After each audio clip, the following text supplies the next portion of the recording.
አዝናለሁ በጣም ዛሬ የኢትዮጵያ ሴቶች ብሔራዊ ቡድን እንግዲህ ልብ በል 180 ደቂቃ ነው የቀረን አፍሪካ ዋንጫ ለመግባት። ታንዛኒያ ካሸነፍን እንገባለን። ከረጅም ዓመታት በኋላ የሚገኝ ድል። ዛሬ የኢትዮጵያ እግር ኳስ ፌዴሬሽን ላይ አሰልጣኙና የብሔራዊ ቡድኑ አምበል መግለጫ ሲሰጡ 4 መገናኛ ብዙሃን የተገኙት 4 መገናኛ ብዙሃን። ይሄ ያሳፍራል፣ በጣም ያሳፍራል። የሀገሪቱ ብሔራዊ ቴሌቪዥን እና ኢትዮጵያ ቴሌቪዥን የት ነው ያላችሁት?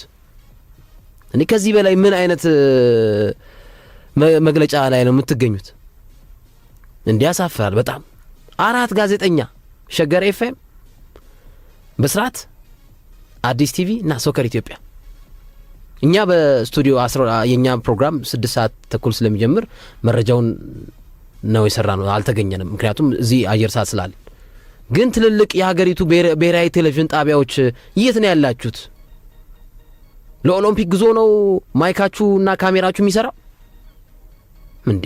ያሳፍራል በጣም። የኢትዮጵያ ሴቶች ብሔራዊ ቡድን 180 ደቂቃ ቀርቶት መግለጫ እየተሰጠ ኑና ደግፉን አበረታቱን እየተባለ 4 መገናኛ ብዙሃን ኢትዮጵያ እግር ኳስ ፌዴሬሽን ቢሮ ውስጥ በጣም ያሳፍራል።